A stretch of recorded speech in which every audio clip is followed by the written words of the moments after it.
Advisors who think through a marketing lens first have an advantage, because the one thing that can make the biggest difference to your future growth and profitability in any environment is marketing. I think it's the most important skill an independent advisor can have, is understanding how to market. And the best at what we do, they understand that, and they know they're in the marketing business first, because every time anybody touches any part of your business, it's sending a marketing message. And that's either helping you or hurting you in terms of getting more business, getting referrals, getting more clients. And so the way you get that real lift is effective marketing. And when you think through that lens, your decisions change. People training financial advisors about a lot of things, but the one thing I truly believe can make the biggest difference is marketing. And when you think through that lens, you have an advantage.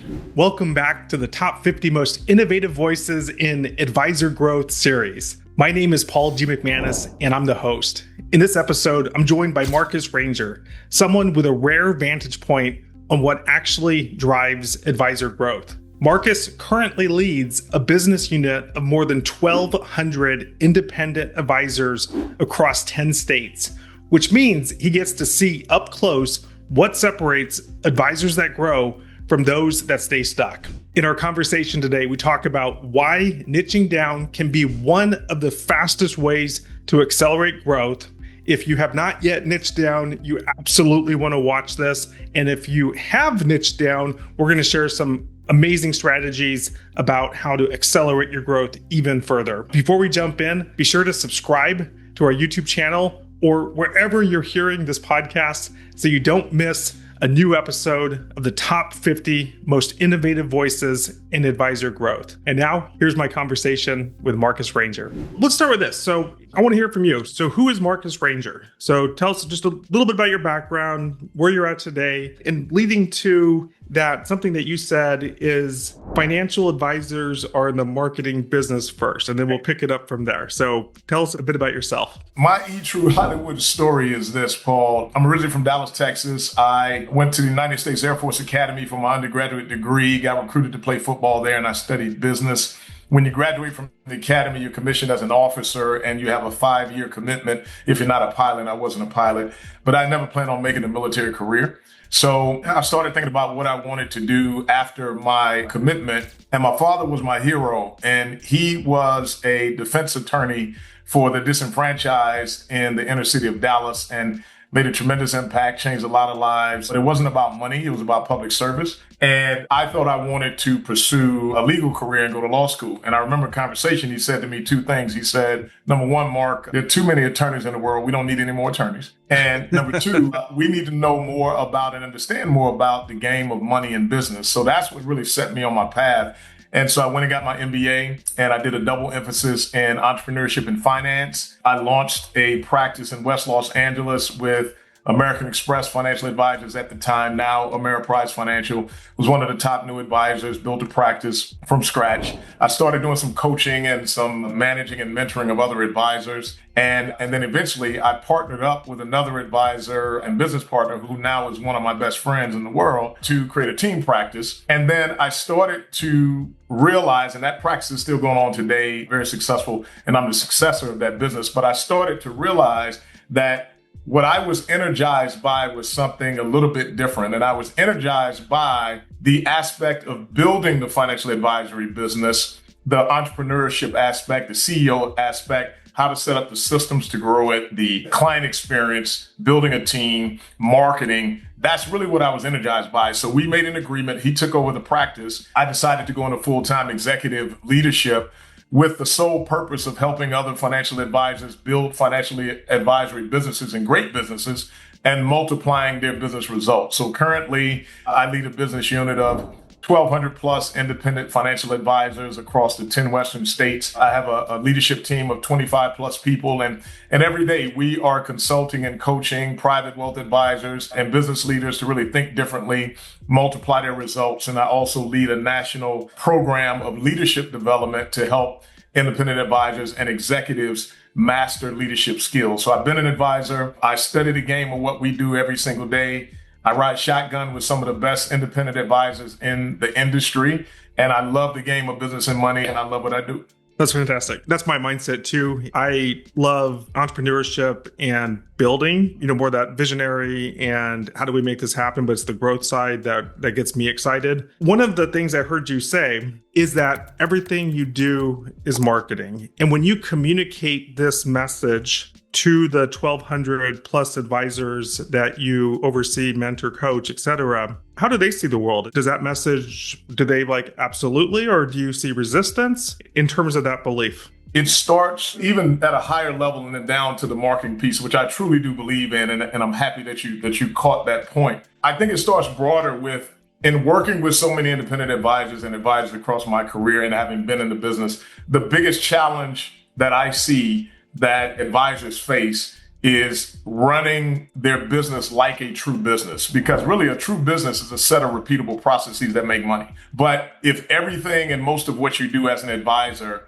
is dependent upon something that you have to do, then I argue, do you really have a business, or have you just created a bunch of jobs for yourself that don't meet the mandated value of your time? And if you're doing that, then you're not able to free yourself up to really focus on what you should be doing, which is the 20% of activities that are actually driving revenue and growing the business, of which marketing is one of those activities. So I think it actually starts there. And that lens definitely resonates with people, because a lot of people are caught in that challenge. And then once you understand that, then it goes to, yes, I absolutely believe that advisors who think through a marketing lens first have an advantage. Because the one thing that can make the biggest difference to your future growth and profitability in any environment is marketing. I think it's the most important skill an independent advisor can have, is understanding how to market. And the best at what we do, they understand that, and they know they're in the marketing business first, because every time anybody touches any part of your business, it's sending a marketing message. And that's either helping you or hurting you in terms of getting more business, getting referrals, getting more clients. And so effective marketing to me tells you everything you need to know about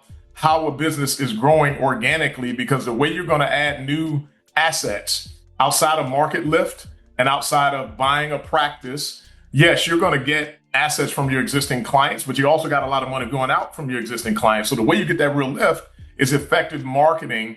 And when you think through that lens, your decisions change. People training financial advisors about a lot of things, but the one thing I truly believe can make the biggest difference is marketing. And when you think through that lens, you have an advantage.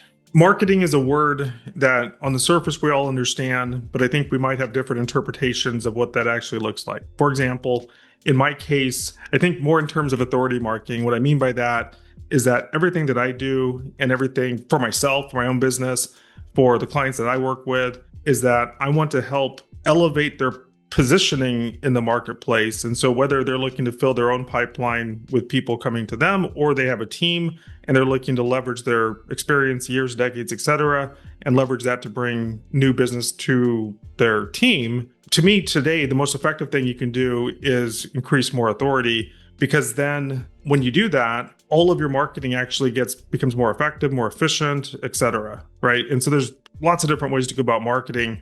But just from that angle, how do you think about marketing? Do you have a definition of authority marketing, or an angle or perspective on it? Yeah, so marketing definitely is one of the engines that flies the business plane. You got marketing and you got sales, but marketing is at the front of that to me. And it's all about how effective you are at influencing either internally people you already know who are familiar with what you do, and being able to influence them to create an environment to generate more people to be introduced to what you do, or externally, meaning being able to effectively influence people who don't know you at all to be magnetically attracted to you in some way, to find out more or nurture them and have an opportunity to engage with you in your business. But I do think, and you said the word influence and authority, I absolutely do think it's all about influence. If you can't influence, you can't lead, and you can't market. And your positioning of that influence, I think, is truly important, because it's the perception of who you are definitely drives a lot of your ability to market. And that has to be intentional. It has to be positioned. And there are things that you can do, I truly believe, that can set you apart influentially to have a better marketing strategy than other people who don't really focus on it. You have an interesting position because you oversee 1,200 independent advisors, over 500 individual businesses that they're associated with, you have a unique vantage point, right? Because a lot of individual advisors, like most business owners, most people, they only see the world from their lens, right? But you have this macro view into the world. And so at a high level, what are some of the things that you see working or not working when it comes to that ability to build authority, influence, systems? What are some of those specifics that you're finding tend to work more than other things? What I would say is that I think at any given time, the biggest decisions where you will get the most leverage to build an effective business, attract clients, attract team members, attract the things you need to do to grow it from a CEO perspective are these elements in no particular order. But one is how you leverage and use systems in the business to be able to grow your business. I think systems is the biggest thing that can give you freedom. And you got to focus on being able to build those. Number two is leveraging of people in your team. So it's how you hire the right people and put them in the right seats so that they can drive the systems that are needed to run the business. And those two at a start are how you begin to build true leverage to scale and grow a business. So you set up systems to run the business, you hire people to run the systems. Then the third is the client experience. So this is looking at how you segment your clients to make sure your time and your team's time is focused on the right people at the right times. But then most importantly, understanding the best advisors, they know their real product is the client experience. It's not a portfolio. It's not a financial plan. It's not a mutual fund. It's not an annuity. It's not any of those things. It's the client experience. It's not what you do. It's how you do it. So that third decision to get the leverage is how you optimize and focus your energy on a premium differentiated client experience so that when someone's trying to understand why they should hire you versus anyone else in your category, you can clearly answer that question through the experience you provide. And then the last one is marketing. The best advisors, they focus and have a systematic, intentional, integrated approach to market their business so that they can have confidence in how they go about getting new clients and attracting people to their business in the way that they do it. Do you have any examples? You don't need to mention names or any specifics from there, but just in terms of that client experience, can you share an example story, paint a picture in terms of what success looks like? Well, it varies significantly because every business, which is the great thing about our business, every business has their own unique proposition that they want to provide. And so I think it really starts with them identifying what that unique proposition is going to be, and then they can build out, what makes the most sense based on the clients. What I can tell you is this: what it can revolve around, most importantly, is targeting a niche market of people. So I see in creating the client experience, the advisors who are absolutely the best at it, they have made a decision that they are going to become the go-to advisor for a targeted specific market. One or two, but they've decided that. And then they begin to say, we're going to become the go-to market for this. What are the problems that we need to solve for this particular market? What is the message that we want to craft around delivering to that market of people so that they understand we're the go-to and we solve that problem? And then what is the experience and platform we're going to use to market to those people, but then also create an internal experience to make sure they get what they need? So I would say the number one thing, because a lot of different client experiences, to be able to go through, but the number one thing I think that has driven it for the best people to create a great experience is when they really say, this is who we service, and they build an experience around that target market. I totally agree. And at the same time, I work with advisors every day, as do you. And that is one of the biggest mindset challenges that they seem to have. And I'll just say it from my point of view, and I'll let you elaborate, is that intellectually, they might hear that, they might get it, they might say that's a good idea. But at the same time, they look around and say, well, I don't want to give up all this opportunity. I mean, if I'm the guy for engineers, what about all the non-engineers? And I've totally bought into this concept the past 10 years. I've built my business around this concept. So you're preaching to the choir here, but it's like pulling teeth in many cases, not all, but, to get them to actually commit to doing it. I know that exact response, and I get it all the time too. Here's how I think about it. The first thing is, if you want to be serious about marketing because that's the first lens. If marketing and getting new clients is a wildly important goal, what I would tell anyone is to say, if you want to accelerate your ability to attract the clients you want, number one way to do it is to focus in on a niche. So it's really starting there to make sure they're serious. But I think they're struggling with the problem. You said, oh, I don't want to give up all this opportunity. Well, the second thing is that does not mean you will not take on clients who fall outside of that niche. Right. If somebody comes to you with $1 million and they don't fall in your niche of executives in the tech industry, you're still going to take that person with $1 million. It doesn't mean you won't do it. What it means is your marketing will be targeted to the executives in the tech industry. The third thing is, what's fascinating is you will not only magnetically attract the people you're targeting, but you will also find in a very strange way, it will also attract people outside of their market who say, I know you're a great advisor. I know you really only focus on this niche, but would you be willing to consider me as well? And it's amazing how that still happens. It doesn't mean people are still not going to come to you. It doesn't mean you're not going to take them. What it means is you're targeting your marketing in a very specific way so that you can be more intentional about what you do, but also attract the clientele that you want. There's a couple of things that you said that I want to highlight is that the people outside of the target audience, you still get the referrals. Like, I mean, this is my experience. I exclusively target financial advisors, and maybe 10% of our clients are referrals to other professionals, attorneys, someone that just came in, she's a nurse, all kinds of things that obviously can use their services, but are not the people that we spend our time trying to reach. And so totally agree there. What's your advice when it comes to how they pulled it off? And so I'm going to give you a scenario. For example, when it comes to things such as their website, maybe things of that nature that a broader audience might end up coming to, because another concern or fear is that what if my messaging is so targeted towards attorneys, as an example, and then the non-attorney comes to my website, but they decide not to reach out because my messaging is all towards attorneys. I think this is all surrounds around fear, which is one of the biggest stumbling blocks when people are trying to be effective at marketing, and it is fear. I would say that's actually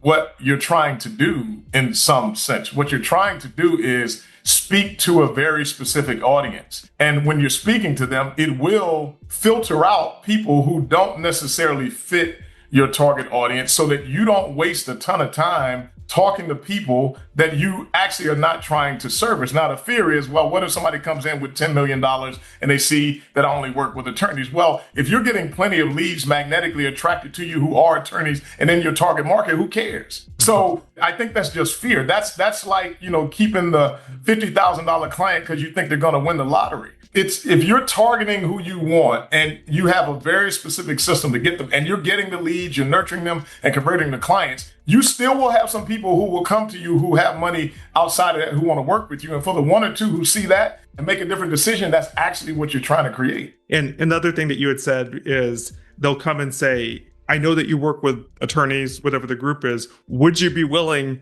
to take me on? Right? I mean, what a great position that is. That's the magnitude. Would you be willing to take my $10 million? That's right. And I tell you, the ones who invest, they tell me those stories all the time. And of course, they still take that money. Of course, they still take that client and do planning for them. Of course. But to your point, it predisposes someone magnetically. And now they're begging you to work with them because they know you work with this niche. And that is a fascinating thing that I think people miss because of this fear of if I niche down, when they're actually creating more problems by trying to serve everybody.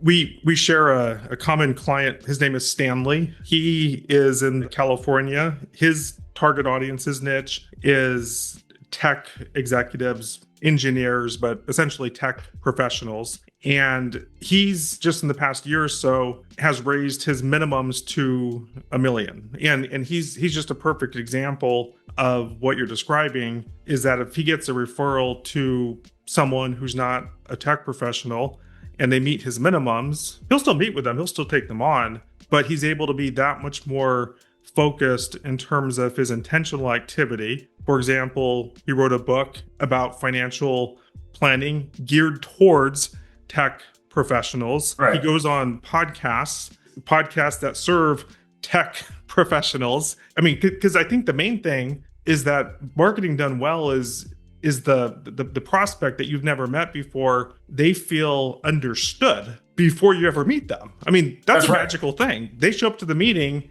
you don't know them, but they know enough about you and they already feel understood. It's, to me, the holy grail for what most people are trying to achieve. And it is one of the keys, because you speaking their language into their message is part of what starts to attract them. And there's a few things that you said, even in Stan's example, and I love Stan, about what he's doing and also others who are effective at it. One is having a system starts with having some standards. And having an asset level minimum or a revenue minimum. So asset level minimum, like $1 million, I'm only taking, or $500,000 or more, I'm only taking, you decide. Or a revenue minimum, I'm only taking people who can generate $5,000 of revenue. And that could be a combination of managed money revenue and financial planning revenue. But establishing that then raises the floor in terms of your scale of being able to grow, because instead of 10 clients for 100,000 getting $1 million, you're getting one client that's at $1 million. Now you have higher quality clients and can scale and grow faster with less of your time to focus on what you need to do to grow the business. Second is having a marketing budget. You have to invest in a marketing system in order to be able to do these things. Investment News did a study last year. They do it every year, but the average independent advisor was spending about, and all advisors actually, was spending about 3% of top line revenue in a marketing budget every single year. Many advisors don't even have a marketing budget. You need to have a marketing. The target should really be 5%. The best at it are doing 8 to 10%. I work with a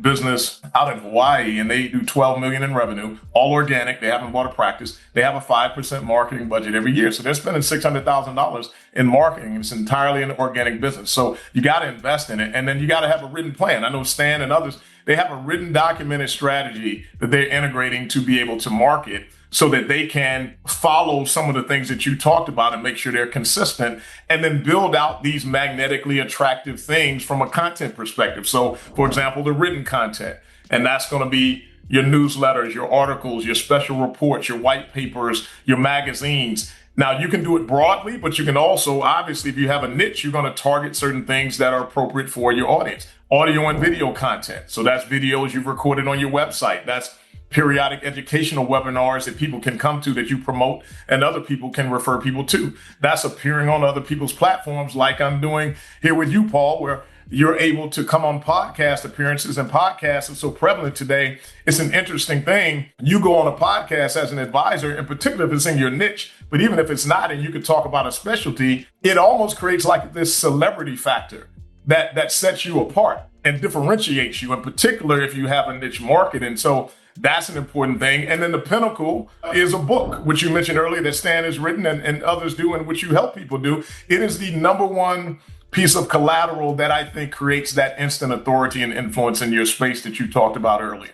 I mean, the word author is in the word authority. It's the biggest thing that you can do to influence people as a tool. So now you're not just a financial advisor, you're an author, you're a media personality and a financial advisor. So think about it, Paul. You got a prospective client interviewing two advisors. They go to one who says they specialize in retirement. Then they go to the second one who say, yes, we specialize in retirement, but they also wrote the book on retirement.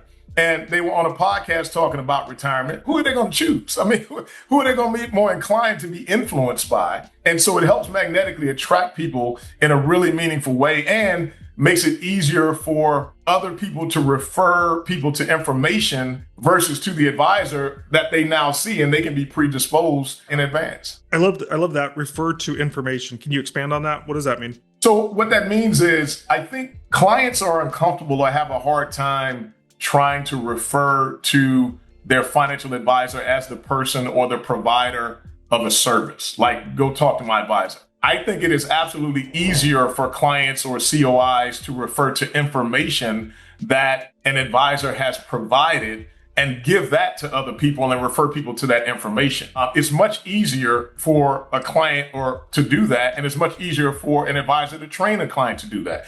But you have to have information tools in order to be able to do that. So if we took the pinnacle example of a book, if you have a book, instead of asking a client, hey, can you refer me to your people you know, you could say, love working with you. We absolutely get our best clients from existing clients like yourself. Here's 2 copies of my book. If any of this financial information or things come up, just give them a copy of my book and tell them that these are the people that we like and trust. Now, that example I just gave you is almost an exact script of a very successful financial advisor who uses that exact system to help clients refer people to information and then magnetically attract them back.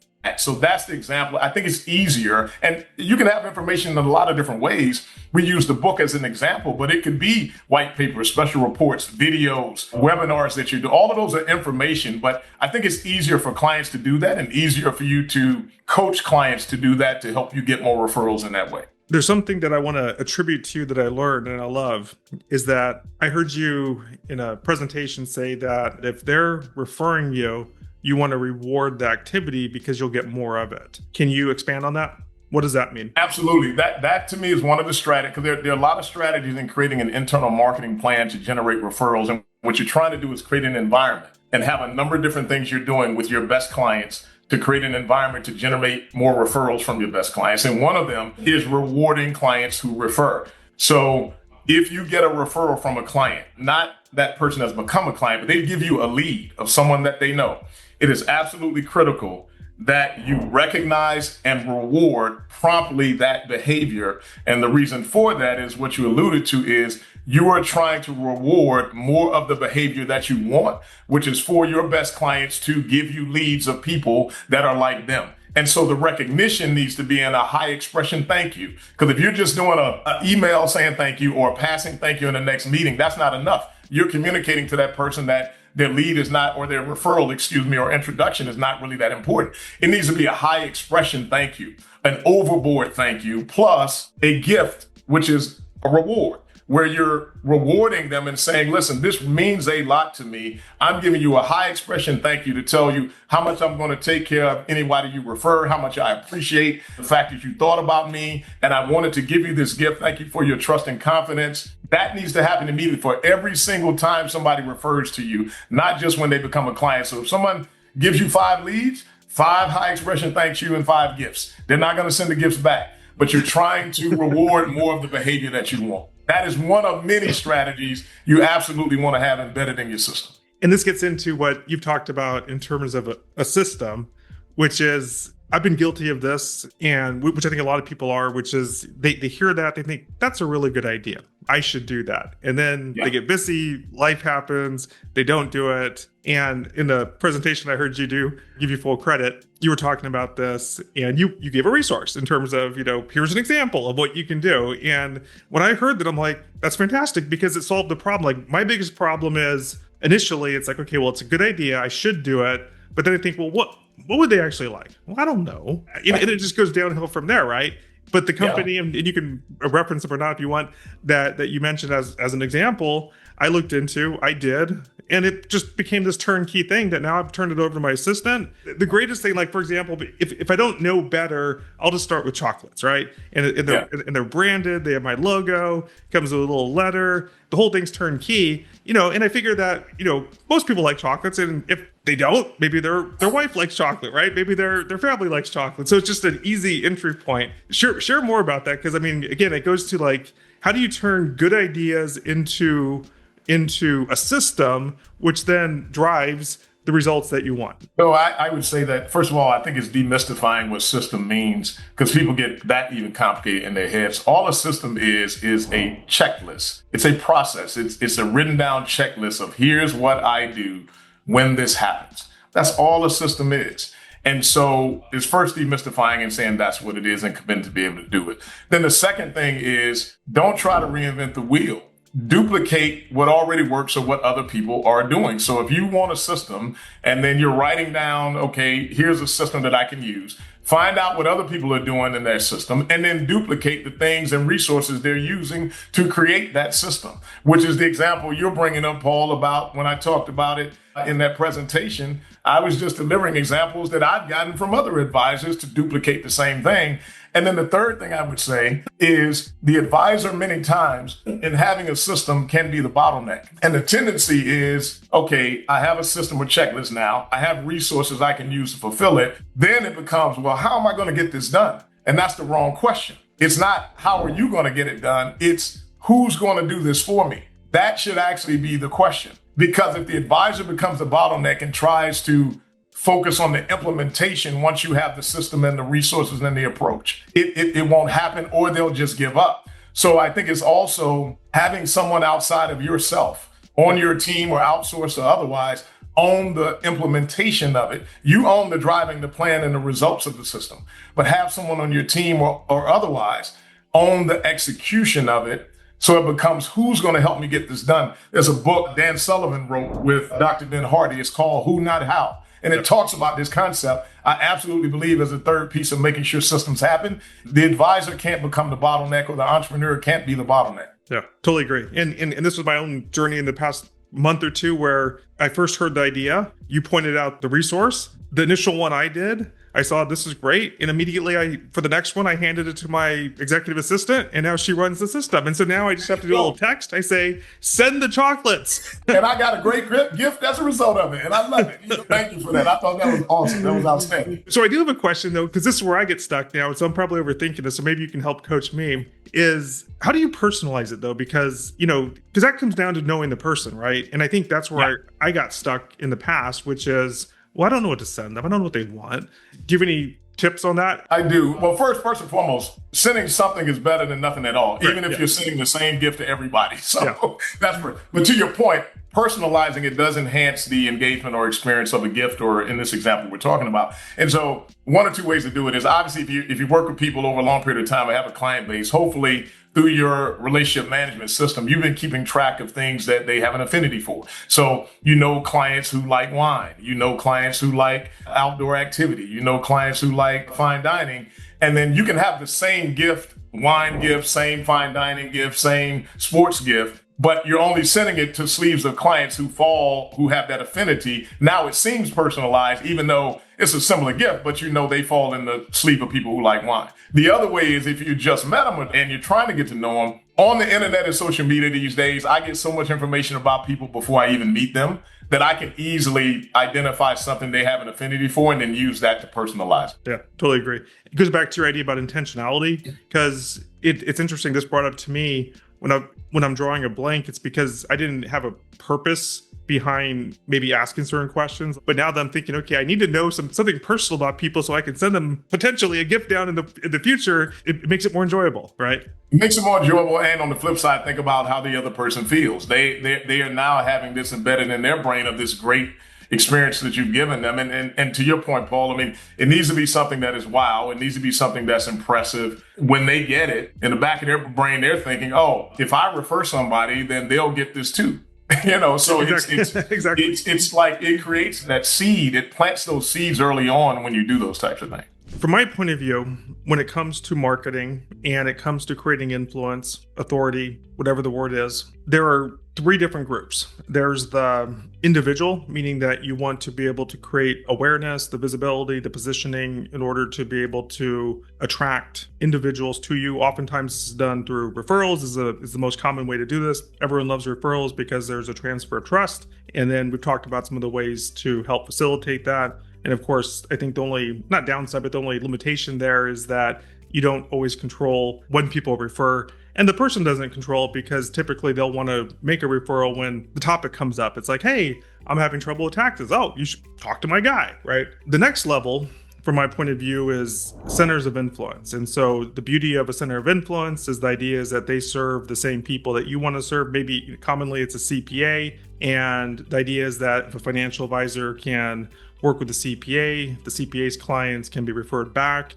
and they can have a win-win. And at the same time, everyone accepts that, but very few people execute on that well. Typically what happens is that the advisor will try it. They'll send referrals to the CPAs, but it's oftentimes not reciprocated, or at least not at the volume that they would like for. From your own experience and what you've observed, what are the best centers of influences for an advisor, and what are the strategies that actually work to influence them to consistently provide referrals? I agree with you on the CPA and that front. It's hit and miss people who have sustained success when it comes to that, unless they truly have a real integrated partnership with them, such as they're buying into the tax practice, or they have a compensation split arrangement with somebody licensed in the tax practice. Those types of things tend to entrench it a lot more versus just a normal COI deal. So when I think about COIs, and I know most advisors strictly go to the CPAs and the attorneys, I always think about it much, much more broadly than that.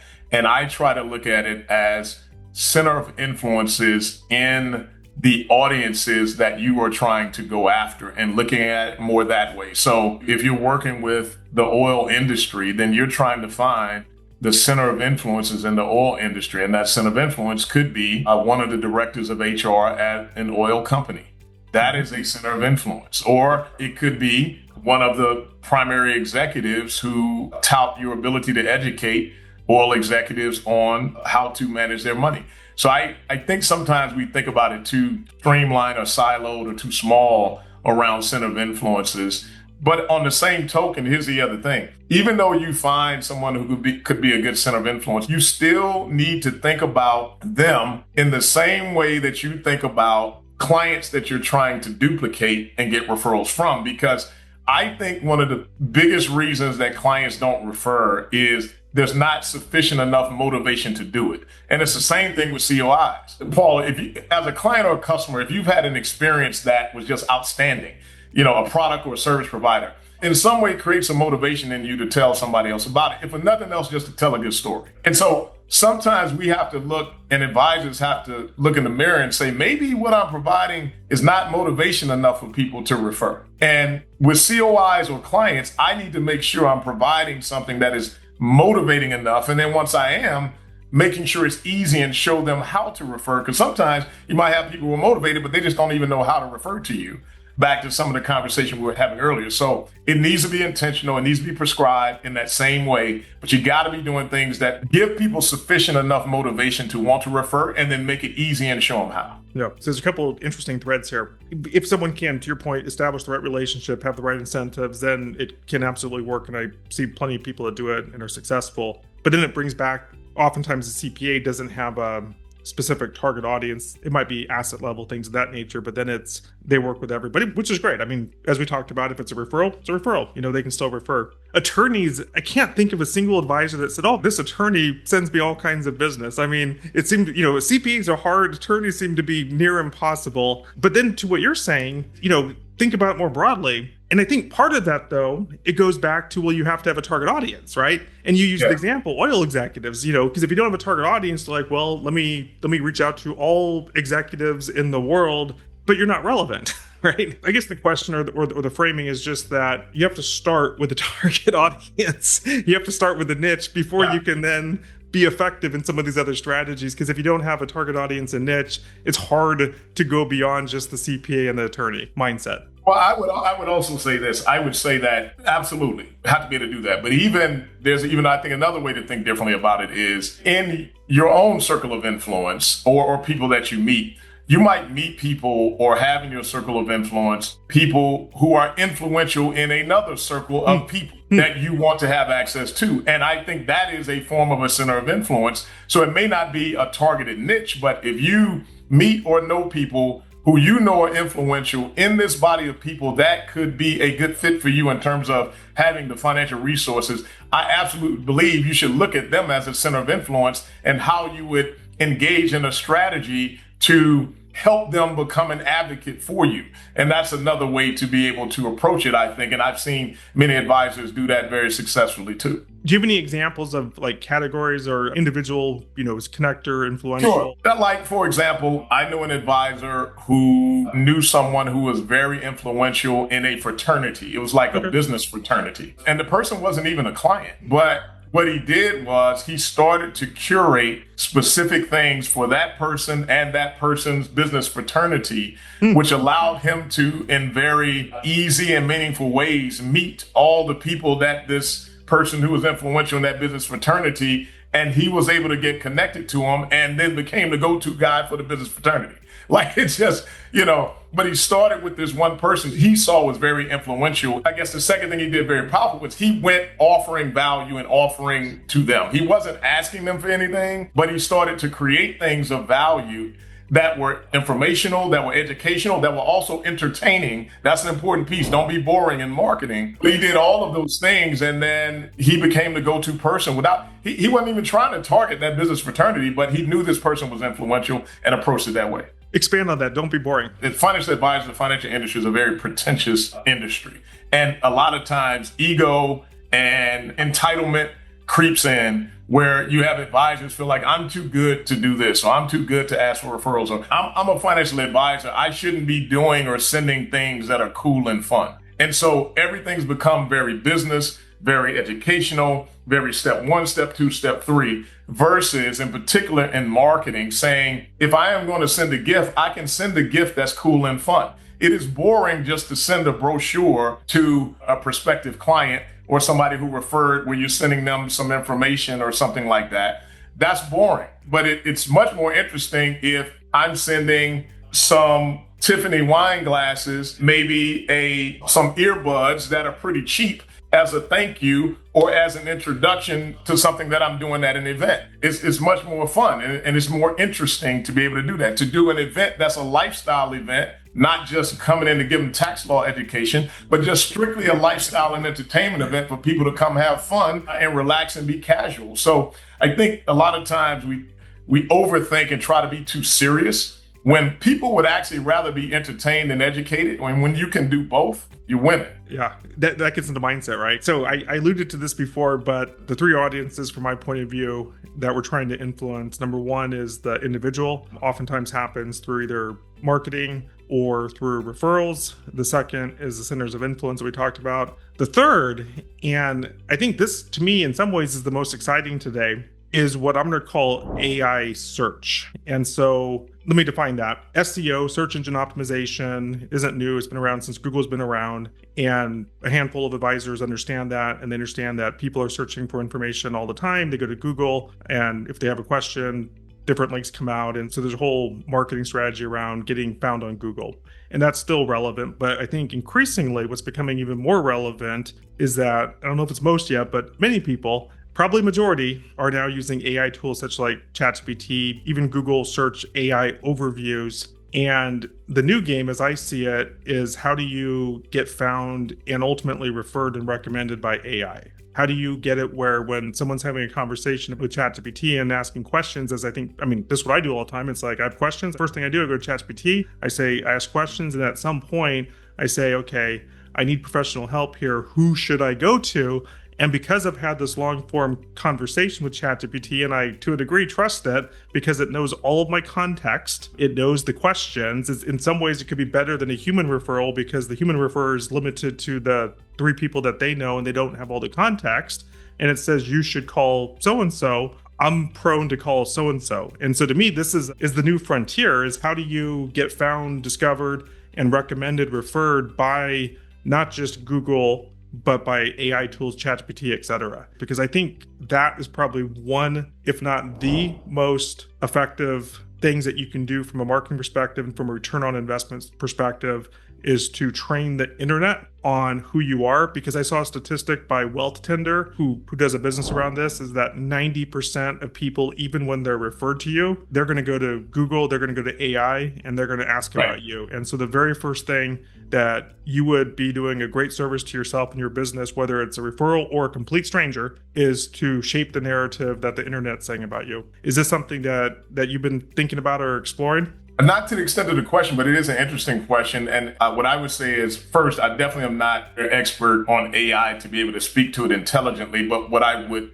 assume and assess is that with the data that AI is pulling in examples you brought up, I would assume that going back to the conversation we were having about content, the more opportunities that you have to have relevant content that is in the atmosphere, whether that's written content that you've done that is online or on your website or in various, you have a niche community, things that have been published or produced there, your social media presence and the things that you do there, audio and video content like we talked about. If you've been on a podcast or even recorded your own videos that you have produced and put out there, if you've done informational things either on your own platform or someone else's platform where you've presented and been able to put that out there. Obviously, if you have a book and that's going to be in various locations and things you've done, it's almost like you want to think of yourself like a media company. And that goes back to the marketing lens and being in the marketing business first. If you started to think of yourself and your business as a media company, what would you want to ensure was perceived by you out there? And all of that is out there that you created as a story, I assume will be pulled by AI to then tell somebody who you are and why you should call. That's exactly right. And I love how you connected marketing to media, because that's exactly my point of view, is that today we should be thinking of ourselves more as a media company. In my mind, that's how you create influence with the three different constituencies, with the individual. When you're able to provide information to your clients to be referred to, I mean, that's a form of media, whether in whatever format it is. When a center of influence is checking you out, they're assessing, the first thing I do is I go and say, okay, who is this person? I ask ChatGPT, what's this person? What should I know about them, right? We want to be able to have shortcuts, right? We want to be able to make quick decisions. And so the more that these thoughts are reinforced by individuals, COIs, or online tools, AI as a shortcut for that, the more effective we're going to be going forward. And I think ultimately it comes to thinking of yourself more as being in the media business. That's right. And the other thing with that would be pulled that I didn't mention is client testimonials. Like that also, to me, I think would be big, because not only would it, if you have client testimonials that you have produced and make sure are promoted, then it would also be pulling that in addition to telling who you are in your story. It could then also tell what other people are saying about you, because we live in that world. When you're going anywhere, Airbnb or restaurant, anywhere, the first thing you're doing is going to look at the ratings and the comments and testimonials. And so that, I think, is also one that is missed, that should be controlled and promoted, that is not. And some of it is the awareness that you can do it. Because I know a lot of advisors don't even realize that you can collect and promote client testimonials when in the past you couldn't. But that rule has now changed, and it's a highly effective way to win more business, referrals, promotion, be appropriately curated through AI or the internet. And it's powerful because in a marketing strategy, testimonials create a lot of social proof, a ton of social proof that you could not use before. One of my favorite business books, Paul, is Robert Cialdini's book, Influence: The Psychology of Persuasion. Yep. And one of the things he talks about is there are three stages you try to take people through in order to move them to a yes or persuade them. The first is a positive association. That's the first stage. The second is reducing anxiety. And then the third is motivating to action. And then he talks about his influencing principles and how they fit. Well, once you've got a positive association and somebody's aware of you, you got to reduce anxiety. And the way you do that is you do it through authority. So having content, having a book, having various platforms where people can view you as an expert. The second way is social proof, because people tend to look outside of themselves to make a decision. So using testimonials in addition to all the other things we talked about so people can curate who you are, very powerful piece to help with that. And you want to have testimonials that have that before and after arc. So here's who I was before I worked with Paul, and here's how I look financially after. And by the way, there are guidelines and disclosures that you have to follow. So that's the other piece. You just want to make sure you got it. The second thing is then having a system to collect. You can probably Google, if you're affiliated with a firm, or if you're not, you can find the resources. There are a lot of resources that actually out there right now that will show you a system of questions to ask a client once you've got their consent that they do a testimonial that will lead them down a path of being able to tell a story. And you could probably AI it, ChatGPT it or Copilot it, and it will give you, if you wanted to build a system to collect testimonials, to be able to do that. Or if you're affiliated with a firm, most of the time, firms will have some system that you can follow, they'll suggest to collect. Then the third piece is then how you use it, because you can use it for marketing purposes. You can distribute it, emails, social media, newsletters, brochures, websites, a video testimonials. You can have a client do a video testimonial that you can put on your website. One unique way that an advisor I work with and their team, they use it. They got some client testimonials from their clients. And so when they get a referral and they set up the meeting for that person to come in, before that person comes in, they have a 2-page sheet they send, and it might be 1 page just on both sides.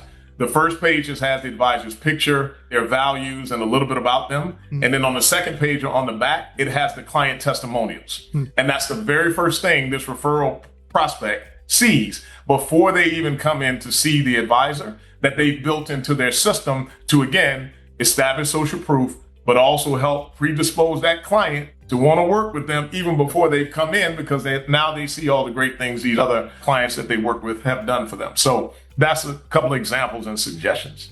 just open-ended, is there anything that we haven't talked about that you would like to share that's important to you that advisors should know when it comes to any of the things we've talked about, when it comes to marketing, when it comes to mindset, anything of that nature? I would say that I think in building a marketing strategy, you want to have a documented plan. And I'm not saying you got to reinvent the wheel. You can duplicate what other people are doing that works.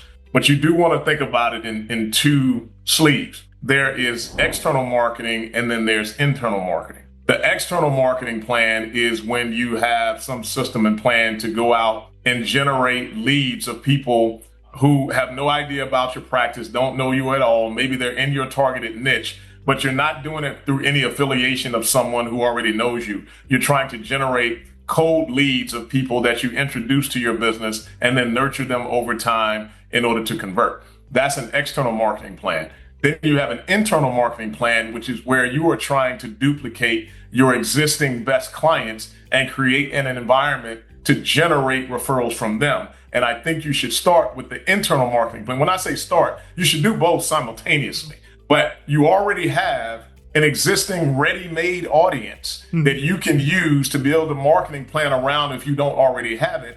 And then you build out all the different things that you might do, like rewarding clients who refer, creating an onboarding great wow experience for clients when they first come on board. So the first thing in their brains is, oh, if I refer, somebody's going to get this too. Having a content and newsletter strategy so that clients, they don't question value when they're in front of you. They question value in between meetings. So you need a content strategy in between meetings to ensure that the perceived value of who you are and what you do stays high in their brains and continues to remind them and motivate them to refer, but increases the perceived value of the experience. Definitely using client testimonials like we talked about. Periodic unexpected gifts would be another thing you could have in an internal marketing plan. Private client events. So how you can build private events. You still can do mass bring a friend events. You want to do that because that creates social proof. But how can you, let's say with a center of influence or somebody you're trying to create as a center of influence or existing clients that you love to duplicate, create some pre-curated events where you've said, all right,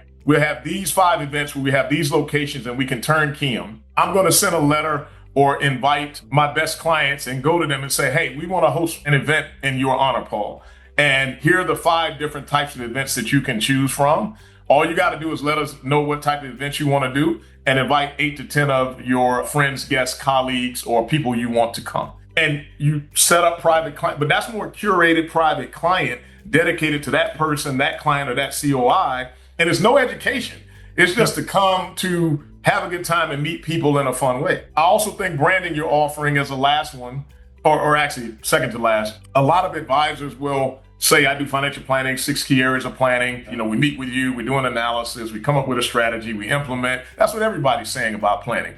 Instead of that, what if you branded your offering and say, Paul, we have a proprietary trademark system at our firm called the Financial Freedom Planning System. Here's what it looks like. That enhances the perceived value of your marketing immediately, because the only way they can get the Financial Freedom Planning System is to work with you or to work with me. So that changes it. And then the last thing is you need to constantly plant the seed with people, because once you're doing a lot of things to create this environment to generate referrals, you got to remind them that you're open for business. So you need a system daily and weekly when you're meeting with clients or anybody who interacts with clients to be able to remind people that we love working with you. If there's anybody like you who needs advice or could benefit from what we do, we are more than happy to help type statement that can be consistently made, that you track, that you have people involved, and that you incentivize in your business so that while you're doing all these things, you have a way to make sure you keep it in front of people and plant the seed. I think those are all fantastic ideas. One thing I can imagine someone listening is, how do they prioritize where to start? So I would say that the first place to start is you have to decide that target market client acquisition is a wildly important goal for you. The hardest one.